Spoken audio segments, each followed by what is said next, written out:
The views and opinions expressed on And good Wednesday morning, and welcome to a middle of the week hump day edition of Analyze This here on your NPR station in the U.S. Virgin Islands, WTJX FM, where yours truly, Neville James. Got a call yesterday. Well, no, we had a good start to the show yesterday, and then I got a text message said the governor wants to come on. So I had them to know that I'm going to be out of the territory for a little bit. So the dates were conflicting. Next thing you know, man, governor is here in the studio with me this morning. Put on some headphones, man. Tell the people ain't go mind. Put on the headphones. So tell the people ain't go mind. Good morning. Good morning. How's everything, man? It's good. I listen to people and people come to me. Are you gay? Are you gay? I'm like, yeah, I'm good. What's going on? And I just want to say that every day I wake up to 6,000 employees, 700 miles of road, hundreds of buildings, thousands of cars, and 100,000 people. Yeah. Something's going to be wrong today. Something's going to be broken. Something's going to be needing to fix. Power plants, hospital, ports, airports, seaports. It's a lot going on. So, I think after 5.5 years, I should say after COVID, I'm to a place where you have to get to a Zen peace in yourself to be able to see through the chaos. Phil Jackson, you on Phil Jackson thing this morning, man? You doing the Zen thing, man? It's so funny you say Phil Jackson is, I was speaking to one of my commissioners, and I got this from somebody. Is like, he said to me, a lot of people are Kobe Bryant when you want him to be Phil Jackson. Yes. And that's a deep statement because you want to be the star of the show, but I don't need you to be the star. I need you to be the leader of the show. And this orchestration of an administration working together with the lieutenant governor, 26 cabinets, 6 and 7 semi-autonomous agencies, it's a challenge every day. And when you're at the top of it and you can see clearer than anybody, it's a little less scary. I should say that because, I'm feeling good about where we're going. Where we are, it's got its troubles, but it's always got troubles. I mean, you're never going to wake up one day in the Virgin Islands and there'll be nothing wrong. There will be something wrong. But my major hurdle now is just energy. We've been really focusing in on. Well, that gonna be a whole segment. So just bear with me. Yeah. Let me get the unfortunate stuff out of the way. That weekend in June that prompted the Monday press conference that you clearly were pained having to do what you had to do. Without getting into the specifics, because clearly the investigation is going on. How have you, recalibrated, gotten the administration, your leaders to understand things of that nature need to be complete non-starters? Yeah, we have really been, I've had several briefings with the cabinet, and the AG is handling most of that. And, I was really disturbed for a while because it just blindsided me, unfortunately. But I will say this, that at the end of the day, you can't make people's decisions for them, and nobody's guilty until they're tried in a court of law. And I just told everybody that this is a message, a warning to all of us that you just have to circumspect really well what your actions are, because you're on a stage where perception and what you might think is okay, it really might not be. So intent is a whole nother realm of things, but I would say to my cabinet members, I sign documents for millions and millions of dollars every day. I have to trust that the people who are before that document, procurement, lawyers in the individual department, procurement, justice, mine, by the time it gets to me, that they have done their due diligence and sign on. So I'll leave it at that. But, I always hold myself responsible for everything. I should say accountable. So I always figure, okay, like, what did you do wrong? And what could you have done? And there's really nothing that we could have done. I really, it's unfortunate, but we move on. And right now, what I'm suffering from is, I lost my OMB chief, my police, essentially the chief, the commissioner, my chief of staff is looking for a different ground. What number he got yet, or he has starting date to August 1 or somewhere around I haven't seen a resignation letter come across. So my he still desk. did it, but the He's board still did take action on him though. No, they have not. They have not. Okay. No, so I think they have a meeting tomorrow. Okay. So So that would be a return to sender situation for him, though, right? absolutely. He's He was a Alva McFarlane recipient, right? Back in the day. He got the scholarship to go We're to talking about college. Carl Knight, the governor's chief of staff. And then we lost. Well, we didn't lose Avery yet. Avery is in a race for St. Thomas. That's right. Yeah. That is vacated. We still need a BER chief. Economic research. Yeah. Okay. And so, I mean, if you're out there and you're interested in any of those positions, you should send me your resume. Because we continue on, we continue plotting on. But let me go back to that first statement you were talking about. Are you saying that when you first came in, you're the governor now? On December 31st or whatever it was, or January 6th, whatever the day was, the night before, you're Albert Bryan. You wake up that morning, you're going down tongue child tamale, you take the oath, now you're running the territory. Yeah. So you're full of enthusiasm. And I want to know if I process what you're telling me now, what you said earlier correctly. So you're saying that you've transitioned from being the governor to now being the chief steward. Right. In other words, anticipating that something can go wrong at any time. Anytime. That's what you were saying in the first statement. I tell people jokingly. I say that when I wake up in the morning, I don't expect anything to go right. That way, I have a good day. So when things go right, I'm like, wow, that worked. So you're preparing yourself for the gash. Yeah. And when the gash don't happen, then it's a relief. You know what they tell you, right? Protect yourself at all times. When you step in the ring. Mills Lane. Yeah, So Phil Jackson on Mills Lane this morning. I like that. Yeah. So how the country running, man? I think we suffering. Well, I see, and I just did this great recording with Cigna talking about mental health and health in general. But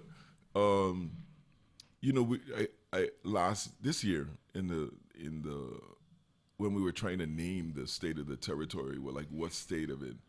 And I think we're just really having some really bad growing pains. But we keep getting this money go. Every month is some 600 mil. Now the 989 mil. I mean, this is a lot of money for a relatively small jurisdiction. But what about actual deliverables? Though? I know that has to be bothering you because we're not where we probably should be and where you would want us to be. Right. One of my favorite people in the world. She always tells me, expectation have to meet potential. So, I feel great where we are because, we march on from our victories so quickly. People forget that earlier this year, we were successful in dropping our match from 10% to 2%, thereby giving the Virgin Islands another $1 billion in credit. So everything that happened in this time, so we on faith. I remember speaking to Adrian, Director Octland Williams. I said, but Adrian, this is $8 billion worth of projects. We only have $500 million match. She said, yeah, I know. I said, well, how are we going to launch this thing if we don't have the match? And she was like, we're going to figure it out. And we worked on the match, lowering the match, and now we were successful.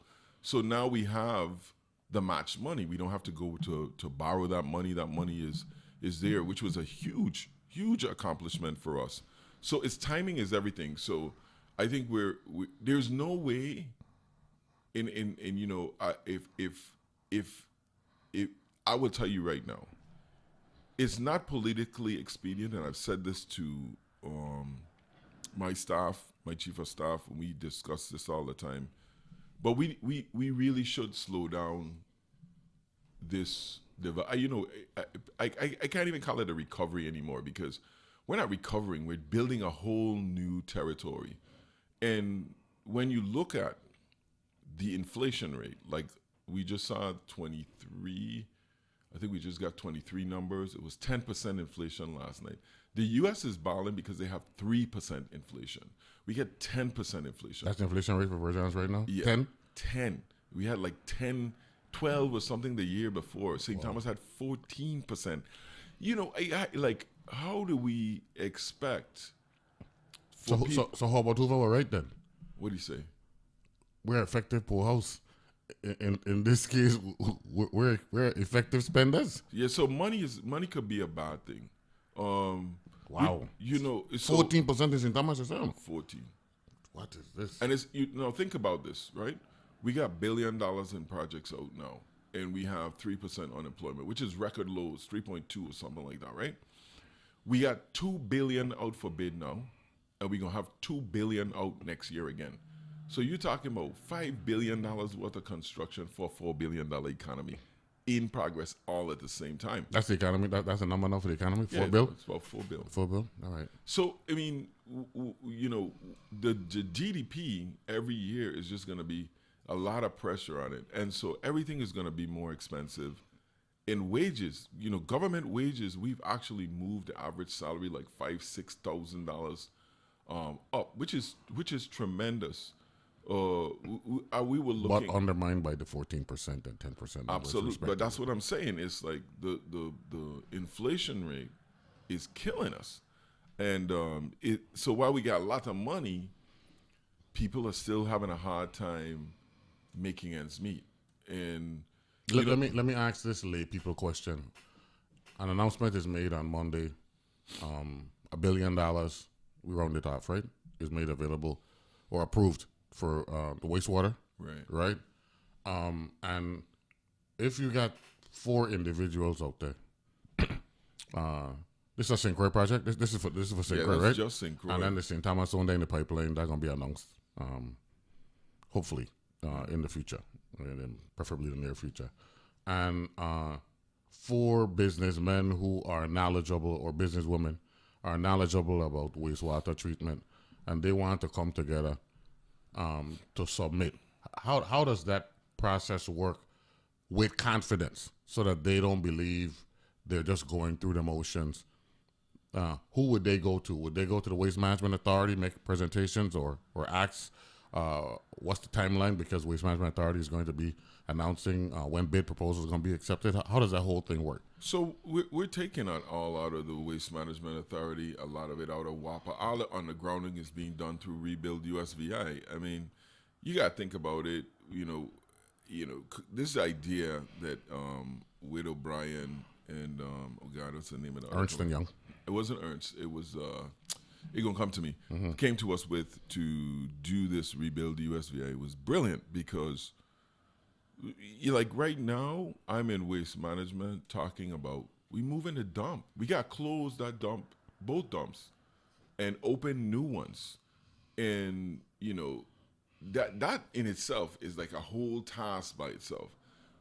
Besides this 900 and something coming, we still have pump stations in St. Croix, in Frenchtown, and St. Thomas that are malfunctioning. We have a garbage issue in terms we have waste management workers out striking because they want more money to pick up the garbage and having, I shouldn't say striking, sick outs, demonstrations. And waste management still owes like 15, 20 million to vendors. I mean, it's like you have all that. So we taking out a lot of these projects from within these departments and in these things and bundling them together. So when you say the undergrounding for the, I think let's say just for the eastern part of St. Croix, that's $1 billion between WAPA, VINGN, because WAPA is water and power, and then you have sewer, and then you have VINGN, Waste Management Authority. Right. So all of that is going to be done at the same time. And you know, in St. Croix we just paved. Public Works has something to do with that, right? Public Works got to do it. I wouldn't rule them out. Yeah. So St. Croix we just paved most of the North Shore Road going. Thank you, Jesus. But you know why we didn't pave it so long? Because we got to dig up the whole of that thing all the way to Lorraine. Because Lorraine. Okay, yeah. We're running water, sewer, and everything through that. And what it's been in design so long, I was like, okay, the road they're to the point now where it's like almost a dirt road. Let's go ahead and pave it. We just eat the bullet and worry about it later. So all of that's gonna get dug up. Think about everywhere you have sewer in St. Croix right now. It's gonna be dug up everywhere. So if you on a city line, wherever you are, Montbijou, Williams Delight, down the center line, anywhere on the highway, anywhere you are, where there is a sewer line, it's going to be dug up and replaced. So that's a tremendous job within in itself. So we want to take that out of there. So, no one on island can do it individually. But this is why I tell people, you're going to have to actively try not to get work in this guava crop. Which is a good thing. Yeah, it is a good thing. What about St. John? Quickly, what's a primary need for St. John? The generator project struggling to actually manifest itself. I think our that's a game changer for St. John. It is, but our priority right now is repairing that line. We get some small repairs to make the 10 meters on, about less than $200,000 or so, to get those repairs done, and then we need some long-term repairs in terms of the submarine cables and stuff that we need to get done too. How about the school? That high-profile issue there, the land swap and all that stuff. Yeah, the school is on its way. The school is moving along. I think that's still in design, but that's moving along too. That was huge. Boy, they have so many battles. Malik Siku came on one time and he was saying everything just about a school and all. That's a shelter. It is. They're gonna provide so many things. I know he understood both people's perspectives, but it's just a whole new type of thing going on. So he kind of calm, allayed some of my concerns. Even like I personally don't like how the park service just dominant like that. But he said Neville, big picture. So we're still fighting the park service. I mean, it's not like it's like, we it's when you're at like law. We agree on this thing, but these things we're still fighting. So the delegate and I don't know if she shared this publicly, but I will. The delegate and I wrote a joint letter to the Park Service expressing our concern over the development of Caneel Bay. The resort, we want to make sure that we have a world-class resort rebuilt there. The Lieutenant Governor and I are fighting for property rights for people to access their land at St. John. So we still have a lot of fights on there. Still a property tax issue in St. John, right? Yeah, I mean, we get some relief for that, but we could talk about property tax too, because there's so many things going on. Of course. And I think I found an extra 20 minutes for you if you want it. So I'll take that. We got the governor in the house, Albert Bryan. Ninth governor? Ninth governor. We'll be back right after this.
And we're back here with the Governor Albert Bryan Jr. Number of different things. You know, when we get him on, you know, he comes on periodically, so we try to go over everything quickly. I know you come from a background. You did a stint at the Housing Authority, Yes. right? Let me get a microphone for the Gov. Yeah, I didn't get to hear him. Yeah, Yeah, hold on there. Yeah, there we go. Get him. 1, 2. There we go. So Yeah, you were there, Bevy Smith, right? Back in the day, Yeah, right? Aria Diaz, right? Yeah. So housing is something, and then right before the election, you did something that it was apolitical.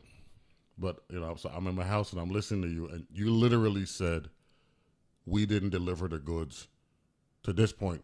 We're getting housing where we want it to be in the aftermath of the storms. That's true. That's apolitical because a lot of folks try to duck areas where they didn't deliver the goods, and you call a spade like 2 or 3 weeks before. The Envision program, for example, that was paying you. Where are we with that? Is that program still alive? What have you? Well, it is alive, and good morning to my dear friend and soldier, General Adrian Octalin Williams. She was like, she got sick of it, and she was Williams like, Octalin. Oh yeah, Williams Octalin. She got sick of it, and she said, "Man, she said, I ain't gonna take this on." I was like, "You sure?" She's like, "Yeah." So we're actually getting good progress on that now, and you know, every time you make progress, you run into problems. So a lot of people now we're coming and we say, "Okay, we're ready to do your house.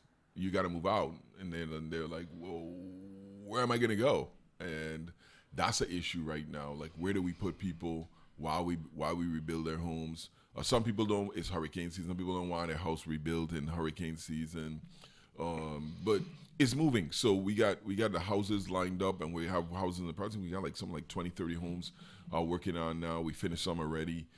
So I feel really good about what that is. And to complement that, we have Eugene Jones now at the Housing Finance Authority, who is instrumental on the VTOL thing when we talk about energy.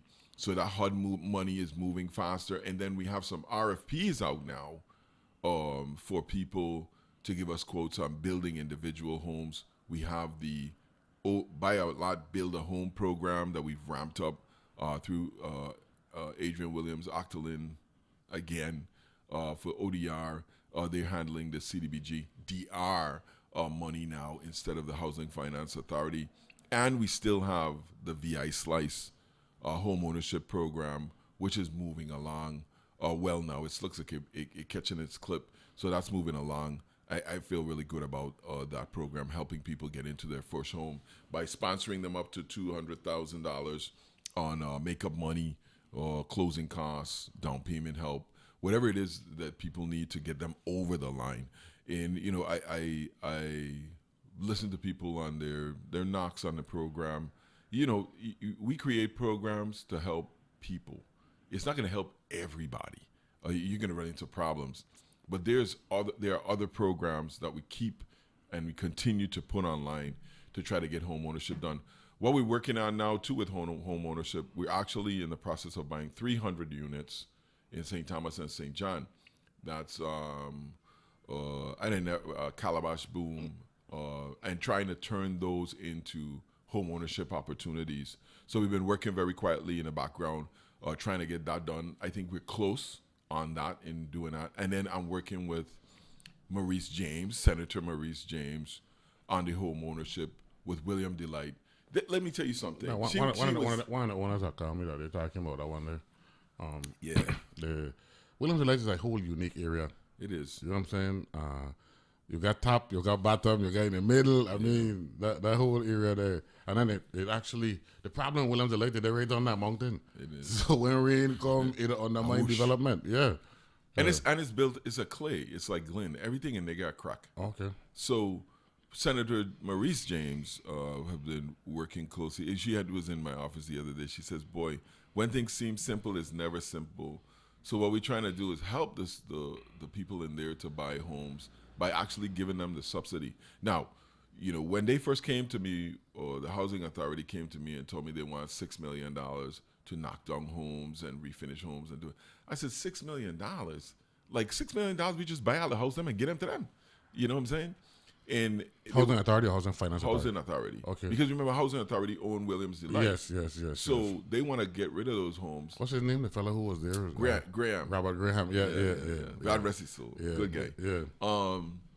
You know, me and Graham used to go at once, and I was like, Graham, I'm not giving you $6 million to work on houses that you're going to sell for $30,000.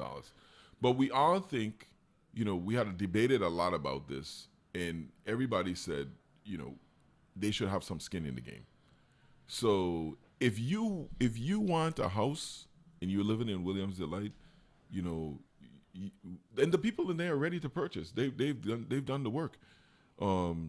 But the red tape to get through the housing authority, because they have to get it up to a standard in order to be able to sell it to you. So we're working through that now.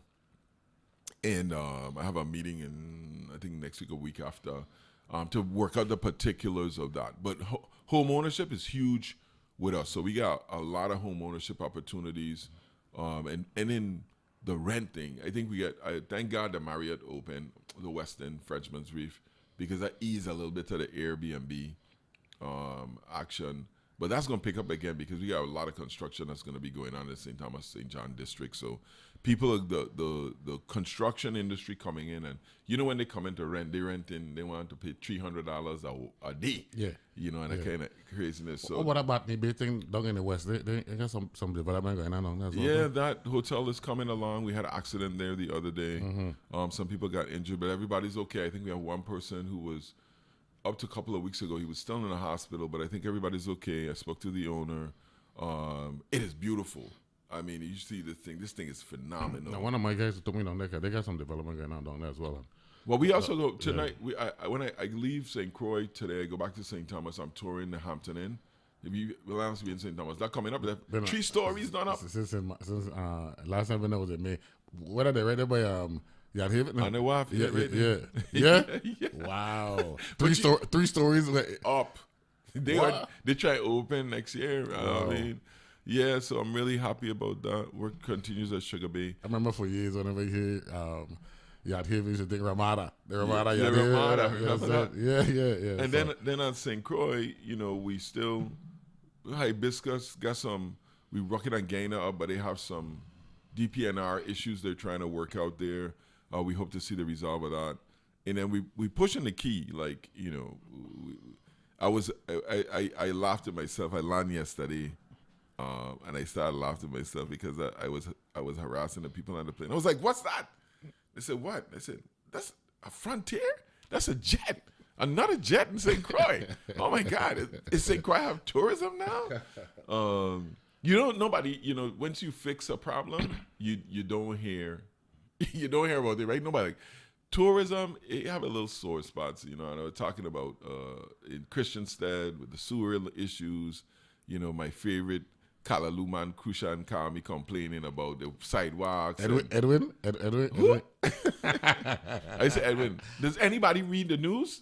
It's like, oh, no, Christianstead, King Street look terrible. I was like, we walking on the back. When we finish all of the sewer, we're going to pave that too. Peter Zilke down there on Hospital Street, phenomenal job. Wait till you see what's coming next. We're working on some stuff with him too. So we're going to repave the road. Tourism is important to us. We have this summit tomorrow. Yeah, tomorrow. Yeah, tomorrow. Yeah. We're promoting there yesterday here on the show. But we want to get I want to get a hotel on the Key project going. So I'm going to be exerting some pressure there. The owner came here one time. He spoke, and he had look like he has a good vision for. Yeah, Chris is an awesome person. We got some real jewels in St. Croix. Yeah. That continue to. He said he wasn't worried about the gaming potential. He ain't into that. He just wanted to make sure the product, which is good, because gaming to me really, and the key would be a game changer. But he said he ain't into that. He's trying to make sure that the product itself, would be attractive. We have some proposal for gaming in Frederickstead Town. Okay. That I'm working on. Me and the Senate have a weird relationship. I sometimes I just give people things and say, hey, I could do this, but you could do this too. This will help you, and these are your constituents. So we'll see what happens there. And then we're working on something that would allow us to let the cruise ships keep their casino open in dock in Frederickstead if they stay till 10 o'clock at night. Oh, okay. Yeah. Okay. So I mean, you know, you're getting competitive, Doc. because you know we got because I gotta get, you know, we already tripled the amount of cruise ship passengers. We want to do some work, and that's why this summit tomorrow is so important to me. Because when I went to tourism, and they were like, "Well, we're doing good, boss."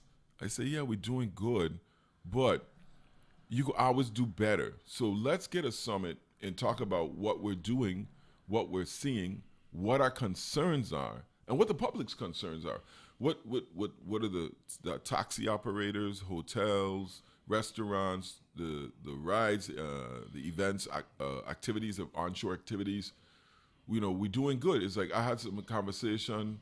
You know, I was at Royal Caribbean. I went on there, had some good talks with people. Not only Royal Caribbean, FCCA, different islands on what they're doing in tourism. You know, we have this. It's another big thing we're working on, onshore power. So when cruise ships come in, they plug into our grid. Okay. So that helps us and it helps them. And it reduces emissions. But having those conversations about how do we perfect our product? How do we keep our stream? The airport deals are now rolling too. So it looks like St. Croix is going to get a whole new airport from what I'm hearing. Ooh. Yeah. But look now, they could keep the airport if they ain't gonna put a hotel room by that airport, Governor. Don't make no sense to get all that infrastructure down there and don't have the inn. We used to get the inn down there. The one it had at one point it was a one step above disco because it was so nice and then hurricane. You know that's the first nightclub I ever been in. Hear it there. My dad carried me there. You're a baby, yeah, right? Yeah. So we need some type of at least 30, 40 room hotel in the area. Please talk to them and have them incorporate as well. Before we get to one of your baby them, which is the derelict buildings issue, right? I want to cycle back because I told you this during the break, and I want the public to know about this. You mentioned closing the landfills.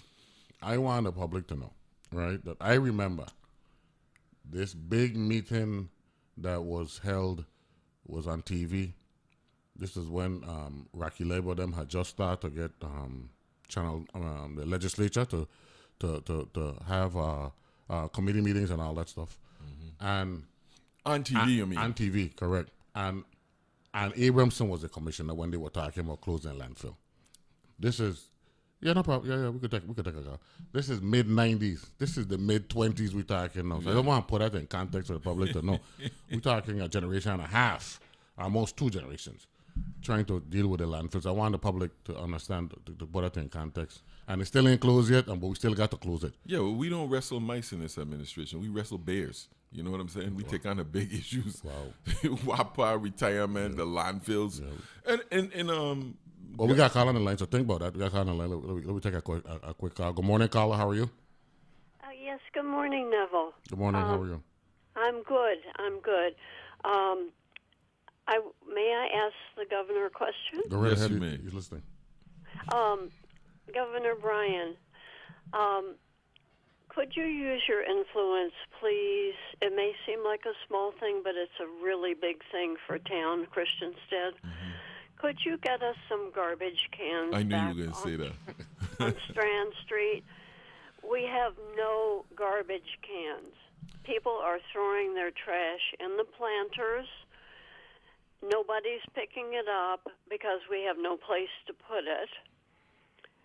And, you know, the only garbage can I know of is on the corner by the library, and there's one by Sonia's. You got it. Could you please, I talked to you about this before St. Patrick's Day parade, and when they'd taken them away, and we had one garbage can for the parade, and then that disappeared. So it's been all these months. We just need help. You got it. I really would appreciate it, and I hope somebody's working on a public bathroom for the end of town by the parking lot. I just got a response from the Waste Management Authority. They said garbage cans were on it, so they're listening. Yeah. So look out for the Waste Management Authority to address placing garbage cans on Strand Street and hopefully other areas of need. Okay? Thank you so much. You got Thank it. you You so got much. it. Appreciate Bye. that. Thank you. Thank you to the Waste Management as well. Lorna So- Nichols, good listening out. So Appreciate that. the problem with that, it kind of like went under the radar a little bit. I like a lot of the problems that we resolve. So Waste Management came to town, Christiansted, and issued fines to all kinds of people and operators there because as a commercial operation, you're not supposed to throw your garbage in the public receptacles. You're supposed to have some kind of garbage service solicited to pick up your garbage. Okay. So what was happening is all those garbage cans downtown, you have commercial entities emptying the garbage. Not everybody, but commercial entities dumping the garbage there. At the end of the boardwalk, we've been working for a while. Sanis, our administrator, Sanis, has been working a while to relocate all of the garbage cans because it looks so stink when you go down there to the boardwalk. You know, the boardwalk is like one of the top. It's supposed to be an attractive Top setting. No, it's one of the top visited things in the Virgin Correct, Islands. correct. Not in St. Croix, Yeah. in the Virgin Islands. No, me and later, that boardwalk thing that whoever create that concept back in that one of the young administration thing. What was it? I think it was Turnbull. Turnbull, but whoever did that one, yeah, you're right. It was Turnbull. So Everybody who comes in St. like to say, I don't spend a night or two down on the boardwalk. we're expanding that. You're gonna hear we get some exciting plans coming to expand the boardwalk too. But let me focus. So there's been a collective effort to kind of like take the bins out of town, so we don't have this garbage piling up. Cause that look terrible too. But then what do you do? So it's a tough problem, and we've been going back and forth. But Waste Management, Alice Crowell and her team, they have been painting up these bins all over. I think we have some in Government House too. Mm-hmm. But it's like, yeah, we want the bins up, but you don't want trash all over the place. But thank you for the call, and like Waste Management say, They're on it, so we're good. We'll take a break now. When we come back, we'll talk about the derelict building initiative, which is yours. And I saw them saying that we're taking credit for it. I can't remember who it was, claiming that they were the ones who initiated. But we want the end product as Virgin Islands. That's number one. And then number two, for you personally, what's it like going to radio shows and feeling like you're repeating yourself over again? like Groundhog Day. Exactly. You know what I'm saying? So we'll take a break, come back. We got the governor in the house. We'll be back right after this.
And we're back here on Analyze This. The governor's in the house.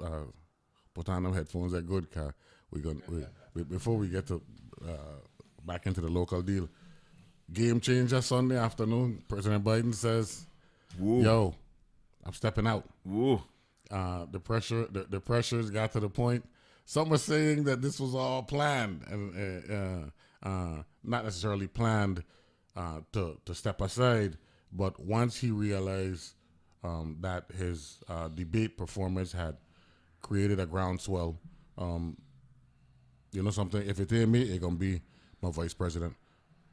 How you process that whole deal? That's a game changer. What do you want me to say? You want me to say what my people want me to say? You want me to say what I really feel? I ain't getting into that. I just wanted to know, you're a governor.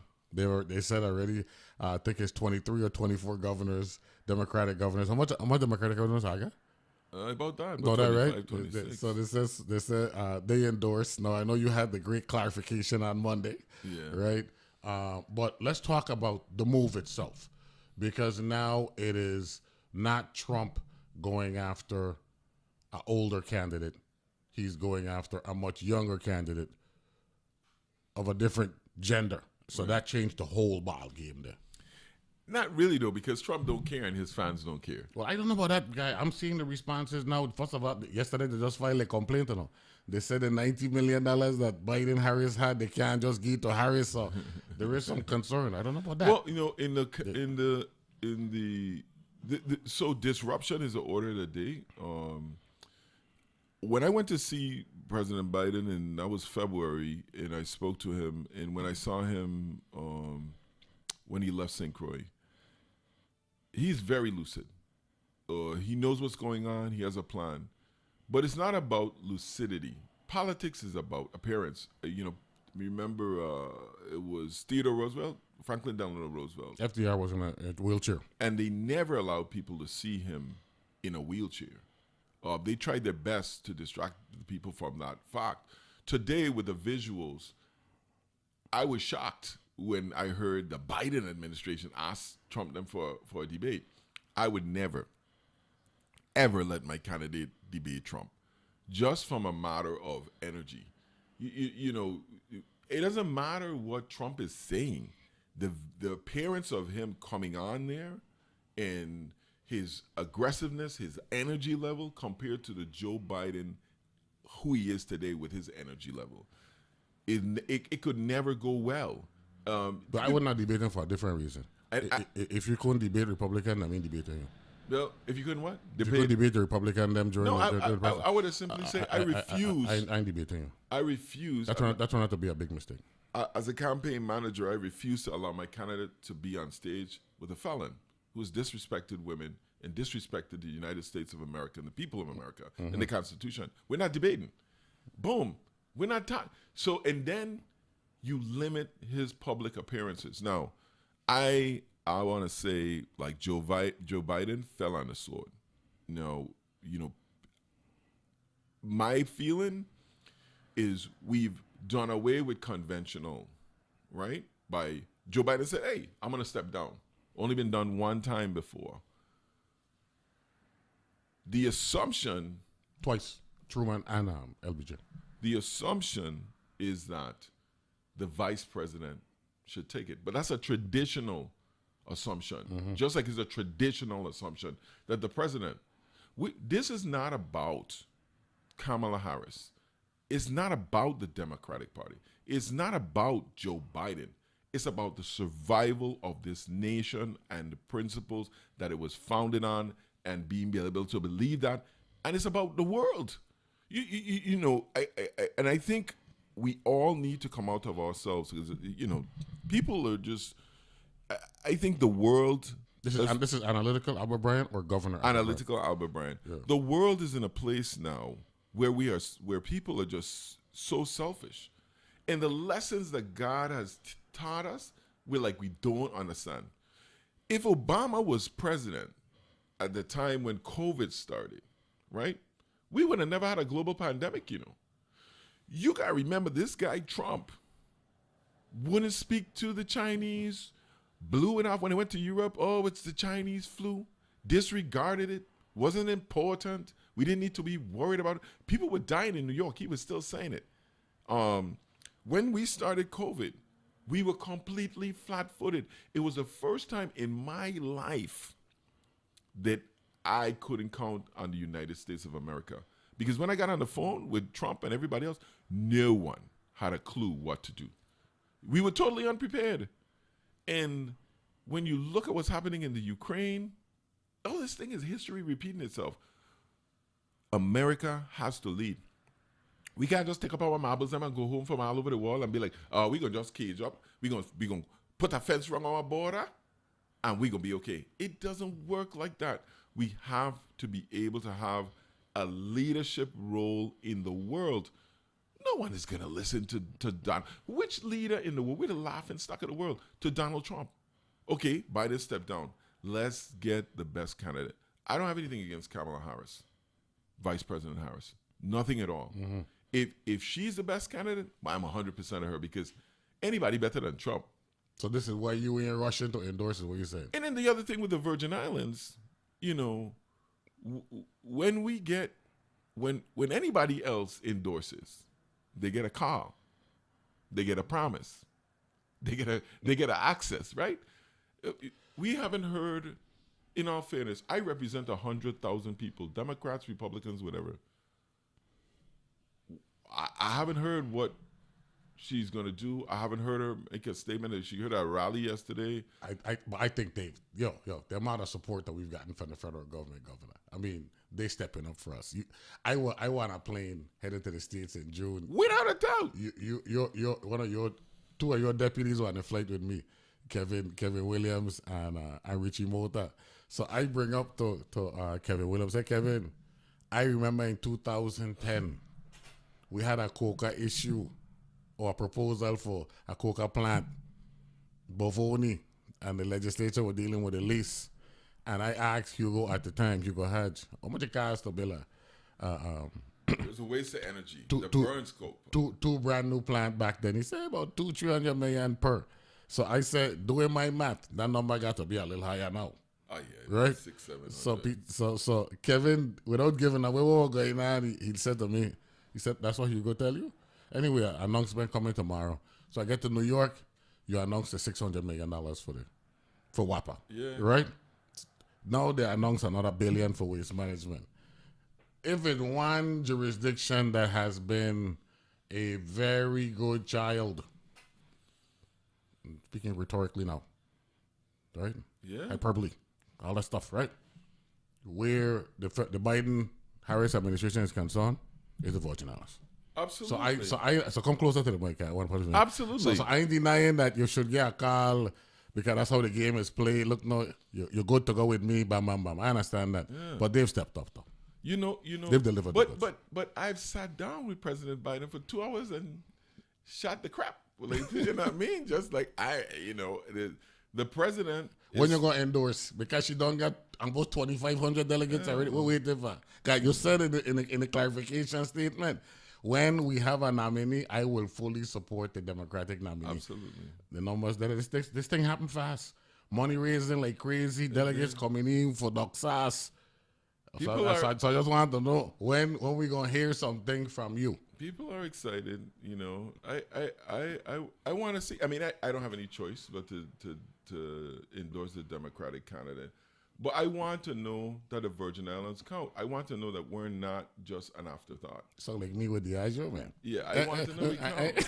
So like me with the Agile back in the day, and we gonna go there. You know who's one of my favorite politicians? Oh. Joe Manchin. Joe Manchin. Man, I met Joe in 2006. Joe gone west, man. Joe Manchin ain't say he led with the Democrats. He hold out and he say, hey. Yes. You know, y'all got convinced me. Yeah, cinema play a game there and Joe forever. But you know what it is? With Joe Manchin and Kristen Cinema, it's the same thing that with you and some local politician. You know what it is? What it is? It could have been me. Yeah. Some of them still saying I could have been governor if I had stand up and asked to be counted in 2018. Same thing with a lot of them up there said. They say if Joe could have win, then I could have win. You know my father tell me, he said, boy, never ever say shoulda, woulda, or coulda. Just do.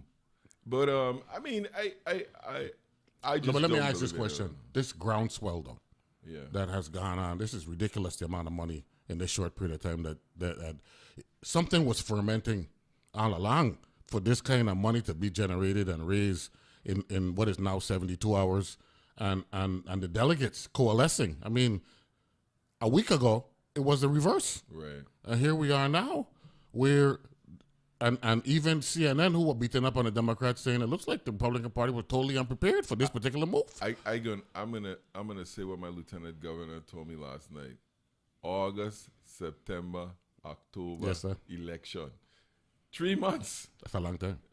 It, It might seem short, but 100 days, a lot of things gonna happen in 100 days. I would say politics. The longest week, that'll be the week before the election. I wouldn't know. Switching back local, derelict building, what's the deal? And how can it revive our tongues as it relates to redevelopment, what have you? Did you see the clip I did in Frederickstead where I walked through the town talking Yeah, about yeah. that? I did one in Savannah. It didn't come out as well, and we're doing one in Christiansted. I think it's next week. But we promoting a tourist district. We need public housing. When I say public housing, we need housing for workforce housing for our community, places for people to live, and we need to have the aesthetics of our town look great. And the abandoned and derelict building legislation is now in the legislature. It's been there at least 90 days or more, maybe longer than that now. Senate President Novita Francis said that he has assigned a committee to look at it. So I wrote him a letter about 2 weeks ago asking him, what's the status of the legislation and what is his committee doing. I have not heard a response from him yet. I know there's a lot of things going on. I'm giving him a little time to respond to me to find out what is going on. But, it was funny to me. People were calling me. I heard there was a meme, yet another meme with a governor with a fish on Fungi when I signed the bill into a law. I mean, that's all well and good, right? But we got serious legislation that we need to contemplate. We still need corrections on the cannabis. We still need the line of credit. We want to talk about the economy. Nothing has happened. It's been from December. Now it's July. We still don't have a line of credit. Every time we go, it's like we need more information. We need more information. And clearly, when you listen to people from the legislature commenting on our finances, clearly with all of the listening that they do, I don't think they still have a real firm grip of what's going on in the economy or the finances of the government, because I just listen to people just talk total, for lack of a better word, yang. The lieutenant governor came out and asked for the legislature to convince, given St. Vincent and Grenada $200,000, and people came out about this is not the time, and we're under financial duress. This is total BS. When you think about the Virgin Islands, got $150,000 per man, woman, and child. That's just for the recovery of Irma Maria. $150,000. You talking about us saying we're gonna send $2 per man, woman, and child to the Grenada and St. Vincent and the Grenadines. These people haven't had a hurricane in over 70 years. Maybe longer than that with the devastation. One of them, Grenada had Ivan, but not St. Vincent had the volcano issue. Yeah, they had the volcano. Yeah, Grenada had Ivan back in 2000. I mean, it's just 2004. I was just there. They don't have emergency operation plan. People on there, they galvanize on the roof with brick. I mean, you could see they got cinder blocks on the roof. No, I told the public, because we're talking about the fact that, first of all, Beryl came early in the season. So I was giving them, I'm a history guy, that Teddy Roosevelt, not FDR, Teddy now. This is early 1900s. Right. Let all of the people, let everybody know outside of the Western Hemisphere, I could come here and have some fun, but we run the Western Hemisphere. In other words, if we run it, that means we got obligation to help and all that stuff, right? But let me ask this question, though. You mentioned the $150,000. Now, this is just a devil's advocate question.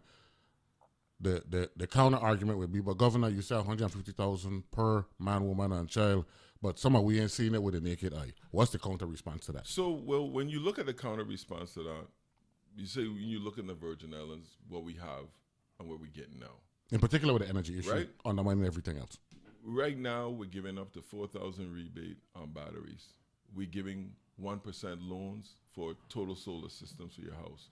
You have housing assistance to the tune of $200,000 grant for your first house. We're rebuilding people's home at $350,000 to $400,000 a clip. We got free college education, free pre-K, free kindergarten, free Head Start, free early Head Start, free K to 12, free vocational. We got light assistance, rent assistance.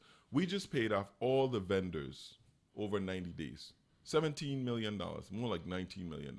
Just paid it.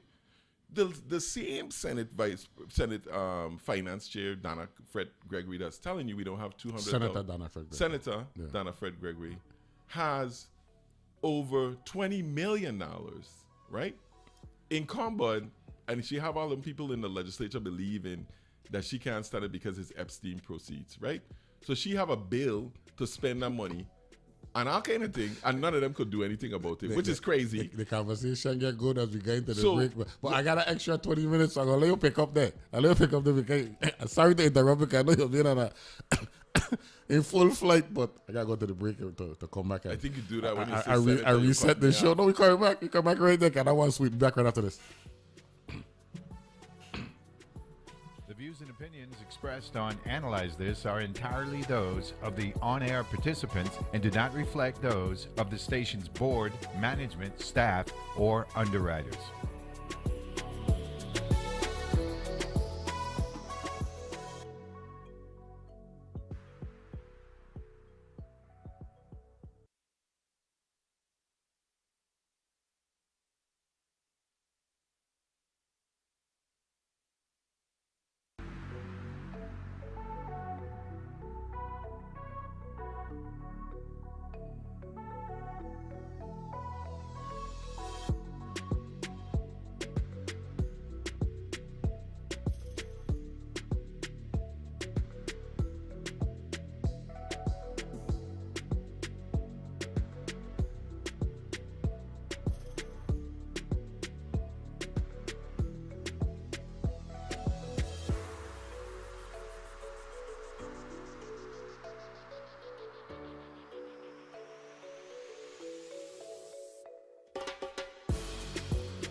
The views and opinions expressed on Analyze This are entirely those of the on-air participants and do not reflect those of the station's board, management, staff, or underwriters.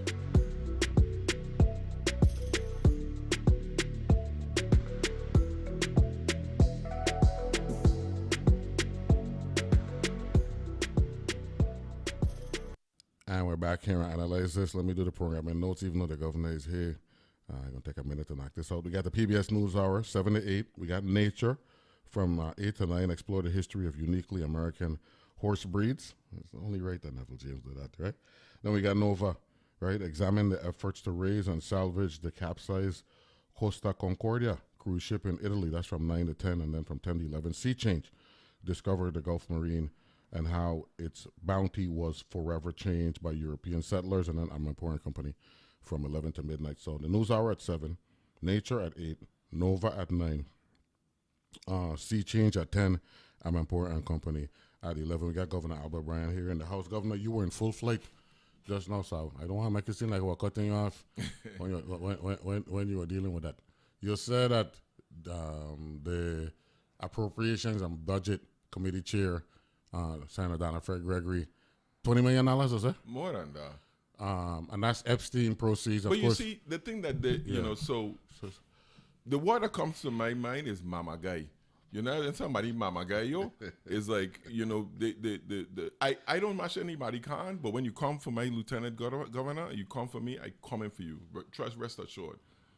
The finance chair, mama guy, the rest of the Senate, and tell them that the Epstein proceeds, that she preempt them so they can't spend the money. Which is, first of all, there is no such fund as the Epstein proceeds. Let me tell you today, there's no fund. The legislature has named no fund the Epstein proceeds, so you can't say Epstein proceeds. All money comes into the general fund. As long as it's below the budget, we could spend it. Is that true, Senator?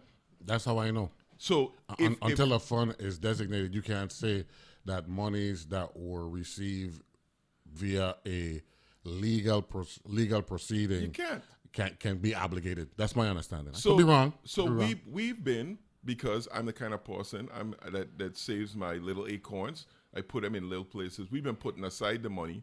We use some of this money because we got to pay vendors and we got to do some of the stuff. We put aside some of the money to make sure that they have this money there and we know how it's spent. But there's no way you could preempt any fund, especially a fund that's not named. You can't preempt the fund. I preempt the Diageo Community Fund. You cannot preempt the fund. So the rest of the legislature won't vote on any money to be spent out of those proceeds because they believe that they're preempted, which is total mamagai. That figure was $105 million? There was. I mean, so a lot of that money you can't spend because it's already assigned to stuff. Because in the in the legal proceeding, I made sure that we settled with Denise Counts Hines. Yes, George's. Yeah. Right? When she was doing it, I said, make sure the money is specified in the settlement that we can only use it for certain things because I don't want to make sure we just spend it on a field day, right? So there's money in there for mental health. There's money in there for a new justice building. There's money in there we want to be using. We back at Seaview again. We're trying to buy Seaview again, and it looks like it's going to go through. So we got money there. Then we still have like $110 million of ARPA. Oh, we still got some remaining money for ARPA? Listen, I have to make sure that we have it. But what I'm saying is a lot of the bills that we have now, right? We have projects lined up for this money, and we're never going to get money. Like one of the things I want to do that I'm working on is in Frederickstead, all of the sidewalks, the galvanized beneath them are falling into the guts. So they in order to form the sidewalk, they put a sheet of galvanized and then they pour the concrete over it. But they can't get it galvanized out when they're done. So over the years, they're rusting and they're falling down into the gut and clogging away. We never going to get money to do that again. I want to make sure that we get that project done. A lot of projects that we never had money to do before that we got lined up. Water expansion projects, agriculture projects, hospital projects. If we spend the money, because remember, trying to keep the light bill where it is was extremely hard work, and we spent a lot of money doing that. But the Virgin Islands, we're not broke. We're going through some hard times, and you got to realize, and I keep saying it, ladies and gentlemen, if we had a line of credit, which we asked for over 7 months ago, right? We could pay down these vendors. We could pay your tax returns and get some money flowing on the street. They talking about financial crisis. Our administration is managing this as we go. And it's like ladies and gentlemen. But that's government, man. That is. But it's how you run your house. When you save $20,000, $10,000 you have in your nice little passbook savings account, and you hit a rough patch, you don't take your money out of your savings account. You grind and you do it out, and you try. The last resort is to touch that money. That's how I operate the government. So quickly though, I don't want to get out there. There is a lawsuit against the Virgin Islands related to Epstein. Right. We gonna get some closure on that. Are we asking the court to get us out of this? Because with all due respect, what we're going on over there, even though we were negligent, was some sophisticated thing that they were dealing with over there. And when we see the names clearly, I mean, come on, man. Jeez. Well, I mean, I don't like to talk too much about. I think what the delegate is doing is good. She's pushing the issue. Yeah, because she was on last week. She said she asked the judge, look, now what's going on? And she said, I think the judge ruled without prejudice, meaning that down the road, there's more to come and all that stuff. I mean, I don't want to violate, ongoing negotiations, discovery, and all that stuff. But the public should know, what really going on. Cause we want out. So everybody who has come to the Virgin Islands that was robbed, murdered, whatever, that would mean that they would have a case too to be able to sue the government and the officials of the government of the Virgin Islands. I mean, where would that end? But anyway, so we have pockets of money. Like my right now we're managing this WAPA situation. This is the utmost priority that we're managing now. But so when people talk about $200,000, it's just a gesture. It's not $200,000 can't fix anything major. It's a gesture of solidarity for a country, right? In the region. That doesn't have, where our people live there, our people live throughout the whole of the Western Caribbean, the Eastern Caribbean, and the Western Caribbean. We have family and friends. We are trying to get into CARICOM. We had a meeting with them last week, a week before, trying to get into CARICOM to be more of a Caribbean partner, to do more trade and more business in the Caribbean, to be able to share energy initiatives, visa initiatives, climate and global change, global warming initiatives. Well, we're sitting down with CARICOM right now trying to get in there and make some of these allegiances. My trips around the Caribbean, Barbados, St. Vincent, Tatola, Trinidad, is me reaching out and trying to connect us to our people. I was supposed to go to Santo Domingo the week this thing happened I canceled my trip, but I started to go back there. Guyana, I'm trying to get to meet with the president of Guyana. They got the oil rich now. We have the refinery here. $200,000? Really? It just pains my heart for me. The people that claim to represent the Virgin Islands, who have been through disasters, to not have the empathy for children. Like, these are our people. We know how we feel when you wake up the morning after a hurricane and everything gone. $200,000. I was just embarrassed. No, I could make an argument. I could make an argument on both sides. But I make could, your argument for them. No. But I could make a much easier argument on behalf of what you're describing as a gesture. Just from this standpoint, right? The Virgin Islands is truly the melting pot of the Caribbean. It is. So in that regard, you know what I'm saying? No, don't get me wrong. I don't want the public to think that we just got money and we can write check and all that stuff and give it. I'm not saying that. All I'm saying is when you look at things from a big picture perspective, right? It's really, and when you look at it, not only that, in context of actual dollars, and I want to think that I have some kind of understanding of that, right?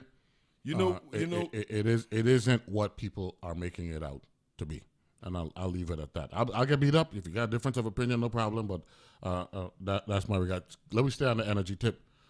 One more thing before you. I want to talk about U.S. Department of Energy looking out for us and how we gonna fix this problem with Vital. One more thing before you go, I just want to make the point, right? When you talk about the Virgin Islands and what we do on a daily business basis, we're spending $3.2 million a day. Let me make sure I get it right, because I just like to make people put things in perspective, because I know people like to talk smack, right? $3.2 million a day. That's what our budget is, $1.2 billion. That's what the budget is, right? Divided by 365. $3.2 million a day. We pay out $18 million a week. That's what we paying out now in vendors.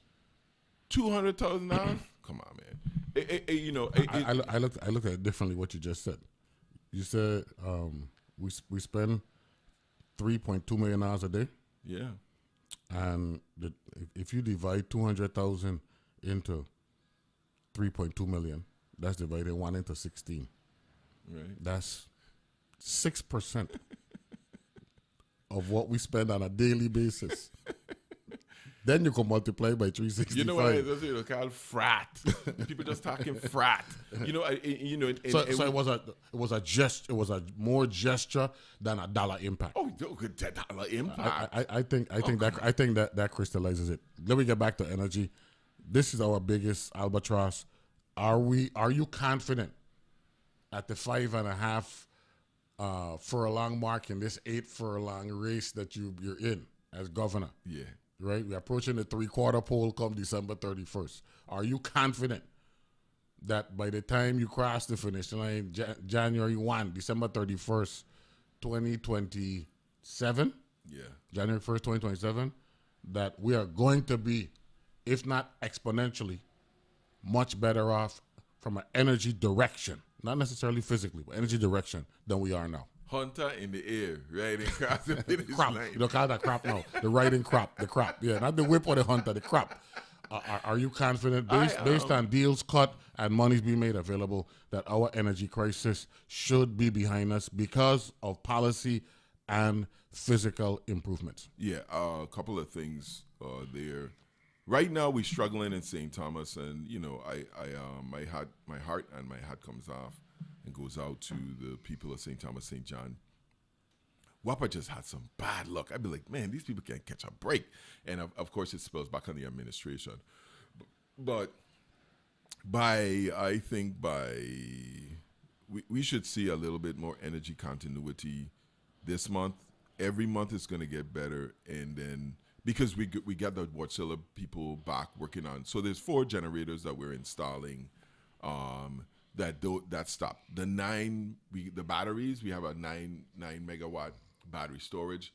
That's supposed to be up and running this month. And then the generators are going to come on, and they are already commissioned. I think we're about to commission them on diesel, and then we got commissioned them on propane. These are the Watchillas. Right. Yeah. Once we get those up, we could do the repairs that needed on the other generators that are tripping. So we'll get like double coverage. The solar Petronella, it should be online by September. I had a good joke about that yesterday. The other 2 solar plants are being built now in St. Croix. The real irritating thing about WAPA right now is we have some money in reserve, and that's why I'm kind of keeping on holding on to that money. Is the short-term cash flow issues. We just got to get through them. The same Senator Donna Fred Gregory had a piece of legislation that they passed that they're so proud of that mandates WAPA to talk to the federal government. Really? Come on. I mean, we've been talking to NREL, the feds, OMB, the president himself, and other people in the White House about the WAPA problem. President Biden is really focused in on solving that. When Secretary Granholm said that, when she made that statement when she was here, that we intend on fixing, that's not just like, she really is. We have a liaison. Are we buying out Vital? It's done. When they going to be gone? They're gone. Who going to call the shots over there now? So what we have, Vital never really run the plant, so they had an arrangement where they were pretty much manipulating everything. No, they had a contractor working for them running the plant. So we still have a contract with the contractor to run the plant, and there's a transition period over the next year or so where we'll be looking at what's more cost effective. But the Vital transaction is closed, which is huge. After 10, 12 years of complaining about Vital, we paid him off. We bought off Vital. We did. The energy department and the Biden-Harris administration worked with the local government and addressed that. And HUD. Don't forget HUD. Correct. Yeah. We that's done. 2 years of hard work. More than 2 years. We started talking about buying Vital in my first year with Larry Kupfer. You told me that in October. Remember a Sunday, I come up there with government house and they said, Neville, if I had $100 million, you told me it's October, and I forget it's October 2019.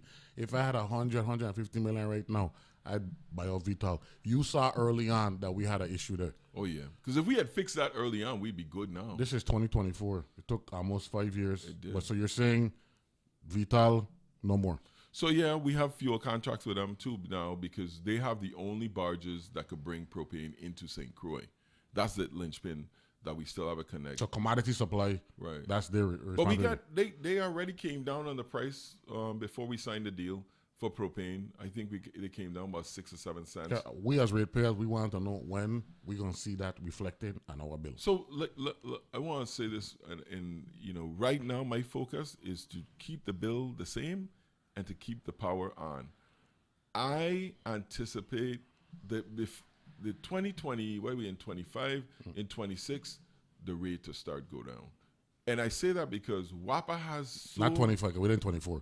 So not 25. So, Because so it's not, what you're saying is not likely or feasible to see the rate go down in 25? no, I think people, we've been paying the same light bill now for at least 7 years, more or less, right? Because it hasn't really gone up in 7 years. Everything else has kind of tripled.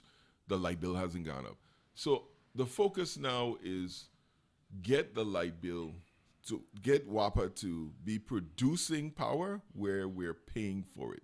Because right now, it costs them about 15 to 17 cents more to produce a kilowatt than they're getting paid for it. So efficiencies, coming off of diesel, using more propane, instituting more renewables will get that down. Once it gets even, WAPA needs to recoup on a lot of money that they get. Their payables is like, remember, we still owe Trafigura, we still owe all kinds of people bills. So we got to pay that down.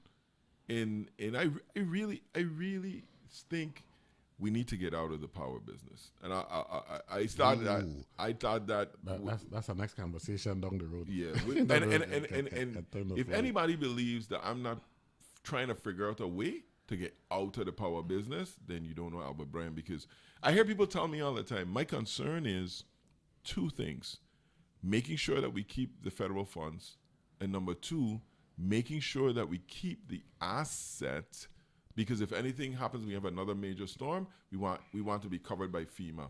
Like, nobody can afford to insure the Virgin Islands grid. Governor, I want to thank you. I want 20 minutes. We spoke, let me see, bam. Right after school start, we get back in again. Yeah, school starting. And we didn't get to touch on education today, but we'll save that for next time. Let me shake your hand. Since we do a live stream thing. Yeah.